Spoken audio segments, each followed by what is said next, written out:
दोस्तों, आज के दौर में यह जो कहानी है बिल्कुल सच्ची है। यह कहानी सबके साथ हो सकती है।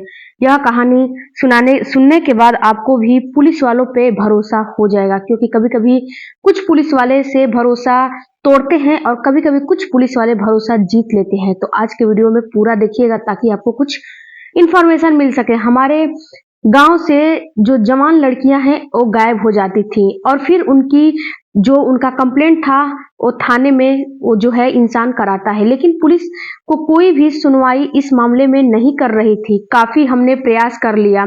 जब यह बात आईपीएस अधिकारी सुनते हैं तो फिर स्वयं कुछ करने का डिसाइड करते हैं। देखने के लिए लड़कियां चोरी हो रही हैं तो कैसे हो रही हैं, कौन कर रहा है, किस प्रकार से उन लड़कियों को बचाया जा सके और उन चोरों के लिए जो लड़कियां गायब करते थे उन्हें किस प्रकार से जो है उनका जांच पड़ताल करके उनकी पूरी सच्चाई जो है लाई जाए। इस वीडियो के माध्यम से इसके बारे में मैं पूरी इस छोटे से गांव के कहानी में आपको सुनाने जा रही हूँ, तो वीडियो को पूरा देखिएगा और चैनल अच्छा लगे तो चैनल को भी जरूर सब्सक्राइब कीजिएगा। यह कहानी एक कानपुर जिले की एक छोटे से गांव का है। एक छोटा सा गांव था जिसमें एक व्यक्ति जिसका नाम शिव कुमार था। शिव कुमार अपनी फैमिली के साथ रहा करता था और उस छोटे से गांव में शाम होते ही 7 बजे सभी लोग अपने अपने दरवाजा बंद कर लिया करते थे और अंदर घर में सो जाया करते थे, क्योंकि उस गांव में जो है ये फैला हुआ था कि सभी लोग शाम के वक्त दरवाजा बंद करके घर में बंद हो जाया करते थे, क्योंकि अगर जरा भी देर होती तो उस गांव से लड़कियों की चोरी होने लगती थी। जैसे ही संध्या होती थी सभी लोग अपने अपने दरवाजा बंद करके घर में पैक होकर सो जाया करते थे। इसके बावजूद भी उस गांव से लड़कियों की चोरी होना कम नहीं हो रहा था, बल्कि बढ़ते ही जा रहा था। तभी उस गांव के जो शिव कुमार थे उनकी भी 2 लड़कियां थी और दोनों लड़कियां काफी सुंदर और जवान हो चुकी थी। और उनकी जो दोनों लड़कियां जवान थी उनको वह रात को उनके कमरे में सोता हुआ छोड़कर देखकर शिव कुमार आए थे। अपने कमरे में वह सोने चले गए थे। उसके बाद जब सुबह उठते हैं तो शिव कुमार की 2 बेटियों में से एक बेटी गायब हो चुकी थी। शिव कुमार काफी ज्यादा परेशान हो जाते हैं। शिव कुमार इधर-उधर खोजते हैं, लेकिन उनकी बेटी जो है, एक जो बड़ी वाली थी वो नहीं मिलती है, छोटी वाली थोड़ा छोटी होती है, उनको नहीं मिलती है। तब शिव कुमार पुलिस थाने जाते हैं। पुलिस थाने जाने के बाद शिव कुमार पुलिस में अपना कंप्लेंट दर्ज कराते हैं और पुलिस वाले को बताते हैं कि मेरी बेटी चोरी हो गई है। पुलिस वाले सुनते हैं तो पुलिस वाले भी काफी ज्यादा परेशान हो जाते हैं। शिव कुमार कहते हैं कि साहब, मेरे गांव से एक-एक लड़कियां रोज गायब होती हैं, लेकिन आज मेरी लड़की गायब हो गई है। शिव कुमार काफी ज्यादा रोते बिलखते हैं। यह जब लड़कियां गायब हो जाती हैं तो कभी ढूंढने पे मिलती भी नहीं है। मेरी लड़की को भी आप ढूंढिए, आप ढूंढने में मेरी मदद करिए। जो पुलिस वाले थे वह काफी ज्यादा परेशान हो गए थे, क्योंकि पुलिस वालों के पास इससे पहले भी बहुत ज्यादा शिकायत आ गई थी और उस शिकायत पर वह लोग एक्शन भी लिए थे, लेकिन इस पर कोई भी जानकारी नहीं मिली। पुलिस वाले कहते हैं कि इस पर हमने गांव पर पहरा भी लगाया था, लेकिन पहरा भी नाकाम हो गया है। जब तक पहरा था तब तक लड़कियां गायब नहीं होती थी, लेकिन जब पहरा हट गया तो फिर से वही काम शुरू हो गया, लड़कियां गायब होने लगी। पुलिस वाले ज्यादा परेशान हो गए थे। इधर शिव कुमार पुलिस के सामने रो रहा था, बिलख रहा था, हाथ जोड़ रहा था कि मुझे किसी भी तरह मेरी बेटी को वापस कर दो साहब, वापस कराने का प्रयास करें। पुलिस वाले बहुत ज्यादा परेशान होने लगते हैं और कहते हैं कि तुम चिंता मत करो, हम अपनी तरफ से पूरी कोशिश करेंगे जिससे कि तुम्हारी बेटी वापस आ जाए। लेकिन पुलिस वाले भी हैरान थे। पुलिस वाले कर भी क्या सकते थे, वह तो अपनी तरफ से पूरी खोज रहे थे, ताकत लगा रहे थे कि इसका सातिर गिरोह कौन सा है। आखिर ऐसा कैसे हो सकता है कि उस गांव की जो 20 वर्ष से ऊपर की लड़कियां होती है वह गायब होती हैं, जो गायब हो जाती थी और वह खोजने पे मिलती भी नहीं थी, कहीं भी नहीं मिलती थी। यह बहुत बड़ी बात थी। 2 से 3 दिन बीत जाते हैं, लेकिन उनकी लड़की वापस नहीं आती है। शिव कुमार फिर थाने आते हैं और कहते हैं कि साहब, मेरी लड़की वापस नहीं आई। तब पुलिस वाले कहते हैं कि देखो शिव कुमार, परेशान मत हो, तुमसे पहले जितनी भी लड़कियां इस गांव से चोरी हुई थी वह आज तक नहीं आई हैं। हो सकता है कि तुम्हारी भी लड़की वापस ना आए। पुलिस नाकाम है इस काम में और पुलिस को बिल्कुल भी समझ में नहीं आ रहा है कि यह काम कैसे और क्यों हो रहा है, और आज तक लड़कियां नहीं आई हैं तो हो सकता है तुम्हारी लड़की भी हो सकता है कि ना आए। बड़े बड़े क्रिमिनल कुछ दिनों में पुलिस के हाथों चढ़ जाते हैं, लेकिन यह ऐसा गिरोह है जो कि पुलिस के हाथ में बिल्कुल भी नहीं आ रहा है, हत्थे नहीं चढ़ रहा है। जो शिव कुमार होता है वह वहां से रोता बिलखता सीधे आईपीएस अधिकारी के पास जाता है। आईपीएस अधिकारी रघुनंदन के पास चला जाता है। आईपीएस अधिकारी के पास जाकर कहता है कि साहब, हम एक छोटे से गांव के रहने वाले हैं, हमारे गांव से लड़कियां चोरी होती हैं, लेकिन आज हमारी लड़की चोरी हो गई है। पुलिस के पास हम लोग थाने में रिपोर्ट दर्ज कराते हैं, पुलिस थाने से जाती है लेकिन कोई एक्शन नहीं लेती है। पता नहीं पुलिस एक्शन लेना नहीं चाहती है कि पुलिस इसका जांच पड़ताल करना नहीं चाहती है। पुलिस तो ये कह रही है कि हम इसका जांच पड़ताल कर रहे हैं, लेकिन जब पुलिस ही नाकाम है तो आम पब्लिक क्या करेगा।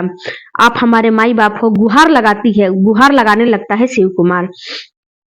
मेरी लड़की चोरी हो गई है और मैं अच्छी तरह से मेरी बेटी को अपने कमरे में मैं उसको सुलाकर आया था, और जब सुबह उठते हैं तो एक बेटी मेरी गायब हो गई है जो बड़ी वाली थी। अब मुझे मेरी बेटी वापस दिला दीजिए साहब। इतना कह के शिव कुमार रोने लगते हैं। अब रघुनंदन जो है सोच में पड़ जाते हैं कि लड़की को कोई लेकर जाएगा तो लड़की चिल्लाएगी, छटपटाएगी, चीखेगी या फिर स्वयं उठकर चली जाएगी। वह दोनों बातें हो सकती है। तब शिव कुमार कहता है कि साहब, हमारे गांव में इससे पहले भी 400 से 500 लड़कियां चोरी हो गई हैं। जो लड़कियां 20 साल से ऊपर की हो चुकी होती हैं और बहुत ज्यादा खूबसूरत होती हैं, वहीं गांव से लड़कियां चोरी होती हैं। इतना सुनने के बाद रघुनंदन आईपीएस और भी ज्यादा परेशान हो जाते हैं। उनका दिमाग ठनकने लगता है और कहते हैं कि परेशान मत हो, इसके लिए मैं कुछ करता हूँ। तब रघुनंदन जो होते हैं वह थाने जाते हैं और दरोगा से बात करते हैं कि जब तुम्हारे पास इतने केस आए हैं, इतने शिकायतें आई हैं, कंप्लेंट आए हैं, तो तुमने इस पर एक्शन क्यों नहीं लिया। तब वहां का जो दरोगा इंचार्ज होता है वह शिव कुमार जो है वह बहुत ज्यादा परेशान हैं, और ऐसा कैसे हो सकता है कि गांव में लड़कियां चोरी हो जाती हैं। रघुनंदन दरोगा से क्वेश्चन करता है। तब दरोगा इंचार्ज कहता है कि साहब, हम लोग बहुत ज्यादा परेशान हैं इस केस को लेकर। पुलिस की जब पहरा हमने लगाई थी तो लड़कियां गायब नहीं हो रही थी, लेकिन 1 महीने के बाद जब हमने पहरा हटा दिया तो फिर से वही काम, फिर से लड़कियां गायब होने लगती हैं। अब इतना बात सुनते हैं रघुनंदन, तो वह भी परेशान हो जाते हैं कि ऐसा कैसे हो सकता है। तब रघुनंदन शिव कुमार से कहते हैं कि शिव कुमार, यह बताओ कि तुम लोग अपने दरवाजे को अच्छे से बंद करके तो सोते हो ना। शिव कुमार कहता है कि हाँ साहब, हम लोग 7 बजे ही अपने अपने घर के दरवाजे बंद कर लेते हैं और सुबह में ही खोलते हैं, चाहे कुछ भी हो जाए, और फिर भी मेरी लड़की गायब हो गई है। तब रघुनंदन कहते हैं कि ठीक है, तुम चिंता मत करो, हम कुछ करते हैं। आईपीएस अधिकारी थे एसपी रघुनंदन, वह विचार करते हैं कि अब मुझे कुछ करना चाहिए। तभी वह अपने कार्यालय में बैठे होते हैं और उनके दिमाग में एक विचार आता है कि क्यों ना मैं एक भिखारी का वेश बनाकर इस गांव में घूमने के लिए निकलूं, जिससे मुझे पता चल सके कि कौन व्यक्ति है आता जाता है और कौन व्यक्ति आता जाता नहीं है, किसके माध्यम से ये कार्य किया जा रहा है। तभी वह अपने कार्यालय से जाते हैं और फटे पुराने वस्त्र पहन लेते हैं, बिल्कुल जो है भिखारी का अधिकारी से भिखारी बन जाते हैं। इस गांव में पहुंच जाते हैं। जो शिव कुमार होता है, गांव का होता है, वह सबसे पहले उस रघुनंदन से मिल जाता है जो कि लड़कियां चोरी होने का रिपोर्ट लिखाया था, लेकिन वह एसपी को नहीं पहचान पाता है। व्यक्ति सामने मिलता है जो अपनी शिकायत लेकर गया था, जिसका नाम शिव कुमार था। अब शिव कुमार भी उन्हें देख करके पहचान नहीं पाता है। तब वो समझ जाते हैं कि मैं अच्छा खासा भिखारी लग रहा हूँ, यह व्यक्ति मेरे पास शिकायत लेकर आ गया था, लेकिन यह भी मुझे नहीं पहचान पाया। तब इस गलियों में ये घूमने लगते हैं और घूमते घूमते पूरा दिन बीत जाता है। शाम का वक्त आ जाता है। पूरे रात को इधर से उधर घूमते रहते हैं गलियों में कि काश मुझे कोई ऐसा सुराग मिल जाए जो मुझे पता चल सके कि आखिर लड़कियों को कौन गायब करता है, लेकिन इन्हें कोई भी सुराग नहीं मिलता है। इसके बाद जब दूसरा दिन लगता है, लेकिन वह किसी भांति गांव में घूम रहे थे और लोग लोग का भी ये कहना था कि ना जाने यह कौन भिखारी गांव में आ गया है और जो कल से जो है घूम घूम के हर गलियों में घूम रहा है और देख रहा है। यह गांव को छोड़कर जाना ही नहीं चाह रहा है। जब से आया है तब से कभी इस गली में कभी उस गली में घूम रहा है। इसको लग रहा है कि मार के भगाना पड़ेगा। इस तरह से गांव वाले लोग उनकी मजाक भी बना रहे थे और उड़ा रहे थे। लेकिन उस गांव में जाने के लिए जो पैदल वाला जो रास्ता था वहीं से वह जो अधिकारी था वह चल के और आ रहा था। आईपीएस अधिकारी इस रास्ते के करीब एक जो है खड़े थे और उसी गांव में जाने के लिए एक झाड़ियों से होकर रास्ता भी आ रहा था।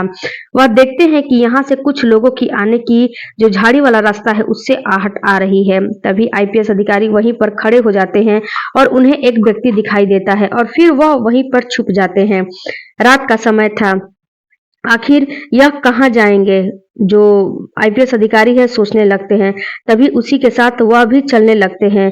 जब वह आदमी बढ़ता है पीछे चल देते हैं। देखते हैं कि यह लोग कहाँ जा रहे हैं। घर में आवाज वह दोपहर में आके जो आदमी लगाया था और वह सामान बेच रहे थे कि तुम खरीद लो, क्योंकि वह दिन में लड़कियों को उस घर में देख गए थे। इसीलिए वह 3 लोग 1 से 2 बजे के बीच रात्रि में आए थे और जो आईपीएस अधिकारी वह यह देखते हैं कि उन तीनों लोगों में से उसमें से एक लोगों को घर के दीवार के ऊपर चढ़ा दिया जाता है और वह अंदर जाकर घुस जाता है और अंदर से दरवाजा खोलता है और यह लोग अंदर जो 2 लोग थे वह लोग भी घुस जाते हैं और कुछ देर के बाद एक लड़की को वह कंधे पर डाल करके लाते हैं। वह लड़की बेहोशी अवस्था में थी और कुछ विरोधी करने की हालत में नहीं थी।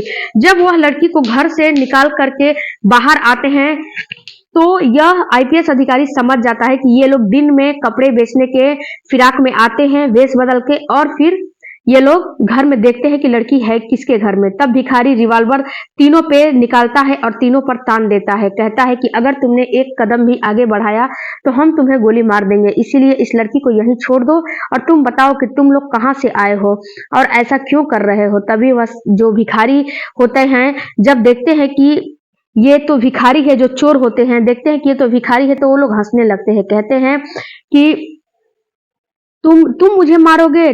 फिर उनके दिमाग में एक सवाल आता है कि आखिर यह भिखारी है तो इसके पास यह रिवॉल्वर कहाँ से आया है।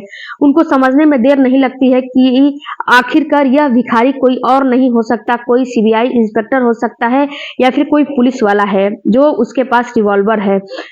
तब आईपीएस अधिकारी फायर करते हैं, वो भी हवाई फायर करते हैं, उन्हीं के ऊपर को से फायर करते हैं। उनको लगती नहीं है, उनको मारते नहीं है और गोली चलाते हैं। पूरे गांव में शोर शराबा हो जाता है और वह जो गोली चलाते हैं उनकी आवाज से सारा गांव वाला सहम जाता है और आ जाता है और उधर चोर भी डर के मारे सहम जाते हैं। पूरा गांव एकत्र हो जाता है और आकर देखता है कि जो गांव में 2 से 3 दिन से भिखारी घूम रहा था वही भिखारी उन चोरों के सामने रिवॉल्वर लिए खड़ा है और वह जो चोर थे अपने कंधे पर एक लड़की को डाले हुए हैं। यह दृश्य देखकर गांव के लोग सोचने पर मजबूर हो जाते हैं कि आखिर यह भिखारी कौन है और रिवॉल्वर लिए इस चोर को पकड़ रहा है। तभी वह कहते हैं कि सभी गांव वाले ध्यान से सुनो, इन चोरों को मैंने आज घेर लिया है और यही लड़की चुराने का काम करते हैं। जो आज से पहले तुम्हारे गाँव में जितनी भी लड़कियों की चोरी हुई है यही लोग हैं, इसीलिए इन्हें तुरंत पकड़ लिया जाए। तब गांव वाले सब मिलकर के उन चोरों को पकड़ लेते हैं और वह आईपीएस अधिकारी रघुनंदन अपनी टीम को फोन करते हैं थाने के लिए। थाने से 2-3 जो है 2-3 गाड़ी फोर्स बुलाते हैं और चोर को पकड़ के थाने लेकर जाते हैं। वहां पर जाते हैं उससे पहले तो ये पूछते हैं कि पहले पुलिस अपने जो है पूछती है अपने तरीके से उससे पूछताछ करती है, सब कुछ पूछती है, लेकिन वो लोग बताते नहीं है। लेकिन जब पुलिस अपने तरीके से हैंडल करती है तो वो लोग टूट जाते हैं और वह लोग फिर बताने लगते हैं। कहते हैं कि साहब, कल जब हम दिन में फेरी करने के लिए आए थे तो आपने हमें देखा था। हमने एक घर के गेट पर अपनी साइकिल रोक करके आवाज लगाई। उसने हमें एक लड़की उस घर में दिखाई दी, तो बस वही देख करके हम चले गए और नाइट में आकर के हम वही लड़की चुरा रहे थे, लेकिन आपने आकर के हमें आगे घेर लिया, हमारा काम बिगाड़ दिया, फिर हमें पकड़वा दिया। तब वो कहते हैं कि हमें लड़कियों को लेकर के शहर जाते हैं और शहर में बाहर से विदेशी जो है लोग आते हैं और हम लोग लड़कियों की सप्लाई कर देते हैं और एक लड़की का सप्लाई करते हैं तो लगभग 1 से 2 3 लाख रुपए हम लोगों को मिल जाता है और वह लोग विदेशी जो आते हैं वह लड़कियों को लेकर के विदेश चले जाते हैं। इस प्रकार से हमारा धंधा चल रहा है। आप महीने में अगर हम लोग महीने में 2 से 4 लड़कियों का सेल करते हैं तो हमें 10 से 20 लाख का प्रॉफिट हो जाता है। यह बात सुनकर के पुलिस बड़े हैरत में पड़ जाती है। उनके पैरों के नीचे से जमीन खिसक जाती है कि आखिर यह लोग तो बड़ा ही खतरनाक गेम खेलते हैं, बड़े शातिर हैं, जो लोगों की जिंदगी से खेल रहे हैं। तभी पुलिस वाले कहते हैं कि अच्छा यह बताओ तुम कितने लोग हो, सभी के नाम बताओ। फिर वह सभी के नाम बताते हैं। पुलिस उन सभी के खिलाफ फिर चार्जशीट तैयार करती है। फिर उनके साथ उनको जेल में लेकर जाती है, पूछताछ करती है कि बताओ कुछ लड़कियां यहाँ पर रुकी हुई हैं, वह कहाँ हैं। तब वह बताते हैं कि आपको मेरे साथ शहर चलना पड़ेगा। पुलिस टीम भी उसके साथ शहर जाती है और जो लड़कियां शहर के कमरों में बंद पड़ी थी उसको पुलिस जब वापस लेकर के आती है तो उनसे पूछती है कि आखिर यह बताओ लड़कियों को तुमने शहर तक कैसे पहुंचाया था। तब वो कहते हैं कि हम जाते हैं चोरी करने के लिए लड़कियों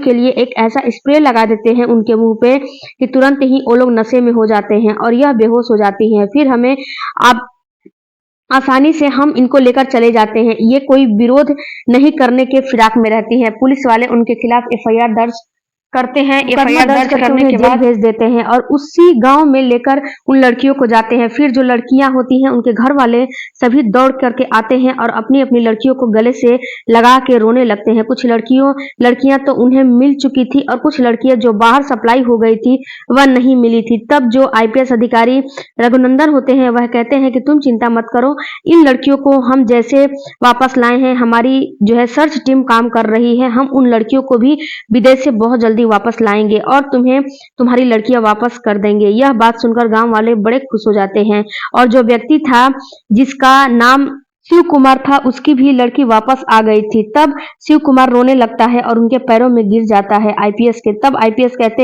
अधिकारी कहते हैं कि ये क्या कर रहे हो। तब शिव कुमार कहता है कि लोग कहते हैं कि पुलिस वाले सभी के सभी भ्रष्ट होते हैं, वो लोग भ्रष्टाचार करते हैं, वो लोग जो है भ्रष्ट लोग होते हैं, लेकिन आपने जैसा काम किया शायद मेरी जिंदगी में किसी अधिकारी ने ऐसा काम किया होगा।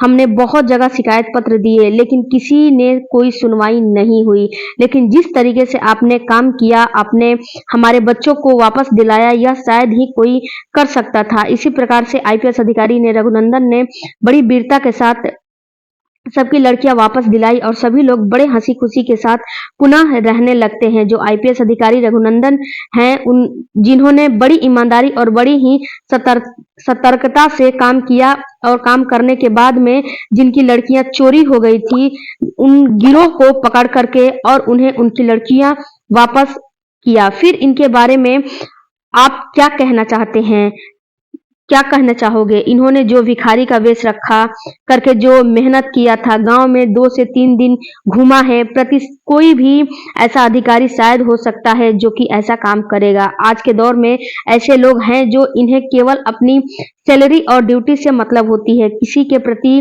कड़ा एक्शन लेने से या फिर किसी के साथ कोई मतलब नहीं होता है। अगर आपकी जो भी इनके प्रति आईपीएस रघुनंदन की प्रति आपकी राय होगा कमेंट बॉक्स में जरूर लिखिएगा। यह कहानी सुनाने का मेरा उद्देश्य आप लोगों को दिल दुखाना नहीं है, बल्कि आप लोगों को सचेत करना है, आप लोगों को जागरूक करना है कि समाज में सभी भ्रष्ट पुलिस अधिकारी नहीं होते हैं, कुछ अच्छे भी होते हैं, कुछ अच्छे भी अधिकारी होते हैं जो लोगों के प्रति हमदर्दी दिखाते हैं और उनके प्रति सहानुभूति दिखा करके उनके प्रति अच्छा कार्य करते हैं और उन्हें परेशानी से निकाल करके उनकी समस्या का समाधान भी करते हैं। तो हमारे साथियों बताइएगा कि ये वीडियो आप लोगों को कैसी लगी। अगर अच्छी लगी है तो हमारे चैनल को भी जरूर सब्सक्राइब कीजिएगा।